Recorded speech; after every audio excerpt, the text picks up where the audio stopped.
Hi guys, welcome back to my channel. അപ്പോൾ ഇന്നത്തെ നമ്മുടെ റെസിപ്പി എന്ന് പറയുന്നത് ഒരു കരിമീൻ റോസ്റ്റ് ആണ്. ഇതൊരു നാടൻ റെസിപ്പിയാണ്. അപ്പോൾ ഇത് ഉണ്ടാക്കാൻ ആവശ്യമായിട്ട് ഞാൻ ഒരു പാത്രത്തിൽ 2 ടേബിൾ സ്പൂൺ മുളക് പൊടി, 1 ടേബിൾ സ്പൂൺ മല്ലിപ്പൊടി, 1/2 ടീസ്പൂൺ മഞ്ഞൾപ്പൊടി, 1 ടീസ്പൂൺ കുരുമുളക് പൊടി, പിന്നെ ആവശ്യത്തിന് ഉപ്പും കൂടി ഇട്ട് കൊടുക്കുന്നുണ്ട്. ഇതിലേക്ക് ഒരു ഹാഫ് ലെമണിൻ്റെ ജ്യൂസും ആവശ്യത്തിന് വെള്ളവും കൂട്ടി ഒന്ന് മിക്സ് ചെയ്തെടുക്കാം.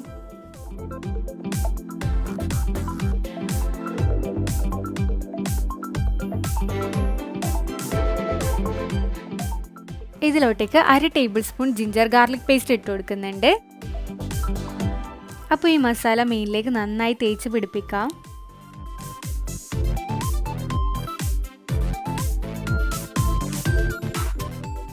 അപ്പോൾ ഒരു പാനിൽ ഞാൻ വെളിച്ചെണ്ണയാണ് എടുത്തിട്ടുള്ളത്. ഇതിലോട്ടേക്ക് നമ്മുടെ ഫിഷ് ഇട്ട് നന്നായിട്ടൊന്ന് ഫ്രൈ ചെയ്തെടുക്കാം.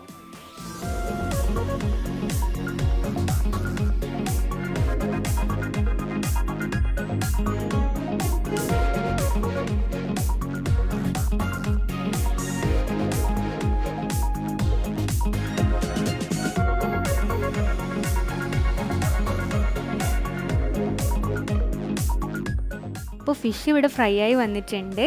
ഇനി ഞാൻ വേറെ പാനിൽ ഓയിൽ ചൂടാക്കിയതിന് ശേഷം ഒരു ടീസ്പൂൺ പെരുംജീരകം ഇട്ട് കൊടുക്കുന്നുണ്ട്.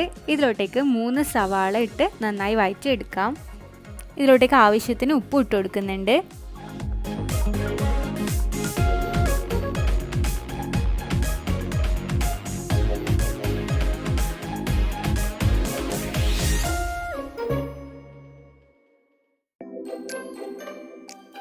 ഇനി ഇതിലോട്ടേക്ക് 1 ടേബിൾ സ്പൂൺ ഇഞ്ചി വെളുത്തുള്ളി പേസ്റ്റും 2 പച്ചമുളക് ചെറുതായി അരിഞ്ഞതും ഇട്ട് കൊടുക്കാം. ഇതിൻ്റെ പച്ചമണമൊന്ന് മാറി വരുമ്പോൾ ഞാൻ ഇതിലോട്ടേക്ക് 2 വലിയ തക്കാളി ഇട്ട് കൊടുക്കുന്നുണ്ട്.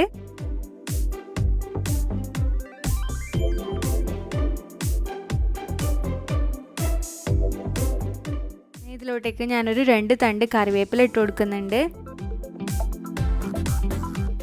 ഇതായിട്ട് ഫ്ലെയിം ഒന്ന് ലോ ആക്കിയതിന് ശേഷം 1/2 ടേബിൾ സ്പൂൺ മുളക് പൊടി, 1/2 ടേബിൾ സ്പൂൺ മല്ലിപ്പൊടി, 1/2 ടീസ്പൂൺ മഞ്ഞൾപ്പൊടി, പിന്നെ 1 ടീസ്പൂൺ കുരുമുളക് പൊടിയും ഇട്ട് കൊടുക്കുന്നുണ്ട്. അടുത്തതായി ഞാൻ ഫിഷ് മസാലയാണ് ചേർക്കുന്നത്. ഇത് നല്ല എരിവുണ്ടായതുകൊണ്ട് ഞാൻ കുറച്ച് മാത്രമേ ചേർക്കുന്നുള്ളൂ. ഇനി ഒരു ഹാഫ് ലെമൺ ജ്യൂസ് കൂടി ഇതിലേക്ക് ഇട്ട് കൊടുക്കാം. ഇതിലോട്ടേക്ക് ആവശ്യത്തിന് മല്ലിയിലയും ഉപ്പും കൂടി ചേർത്ത് കൊടുക്കുന്നുണ്ട്. നേരത്തെ ഫ്രൈ ചെയ്ത് വെച്ച കരിമീൻ ഇതിലോട്ടേക്ക് ഇട്ട് കൊടുക്കുന്നുണ്ട്.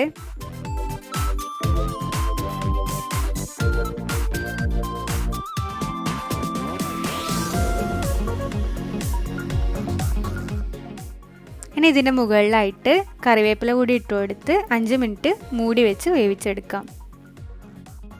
അപ്പോൾ നമ്മുടെ കരിമീൻ റോസ്റ്റ് ഇവിടെ റെഡിയാണ്. ഇത് നല്ല സ്പൈസി ആയിട്ടുള്ള ഒരു റോസ്റ്റാണ്. ഇതെല്ലാവരും എന്തായാലും ട്രൈ ചെയ്ത് നോക്കുക.